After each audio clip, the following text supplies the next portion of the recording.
I now call on the amendment for Londonderry and the and the Shadow Minister to give reasons why her motion should be accorded priority over other business of the House. Thank you, Mr Deputy Speaker. Mr Deputy Speaker, Nepean Hospital is the single most stressed hospital in this state. It is at breaking point, and it's no wonder. It's no wonder because in Western Sydney we are in the middle of a population boom. We're shouldering the lion's share of Sydney's growth, but where is the health infrastructure? We have had whole suburbs the size of small country towns built in our areas in the past decade, but what does this government do? When the hospital, the community, everyone around us is calling out for the desperately needed upgrade, that is the $360 million upgrade, they give us $1 million.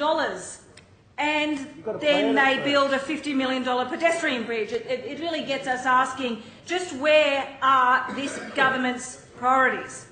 Nepean Hospital has the longest elective surgery list in New South Wales, with just over 3,000 patients waiting and more than half of patients waiting longer than 4 hours in its emergency department.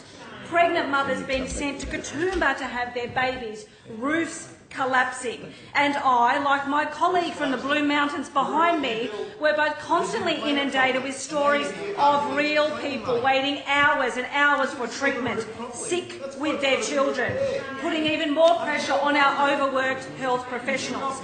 The situation is so dire that our highly specialised, hard-working doctors are nothing short of begging the government for money. Let's think about that for a moment. Doctors on their knees pleading with this government for funding for their communities. This is an extraordinary, unprecedented step.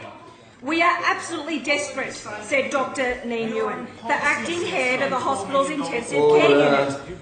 But no one has said it better, no one, Mr Deputy Speaker, than the recently retired chair of the Nepean Blue Mountains Local Health District, Dr Patrick Cregan. He says, "Would you get on an aeroplane with 102 other people if there was only 100 seats on the plane?" Well, of course not, but that's what they expect, that's you, patients to put up with in Penrith. I say go to your piggy bank, because there's $10.4 billion in it, and spend it out here at Nepean where it's desperately needed. The people of Western Sydney demand and deserve this upgrade.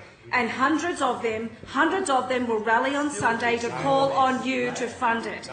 They spoke loud and clear in the recent federal election about your complete betrayal of the communities that need this hospital. Just ask the newly elected Labor member for Lindsay. If, like with the Greyhounds, like with the M4 tolls, and with your cruel cuts to TAFE, if this Premier refuses to listen to the people of Western Sydney, we will all know once and for all where you put us, and that is last.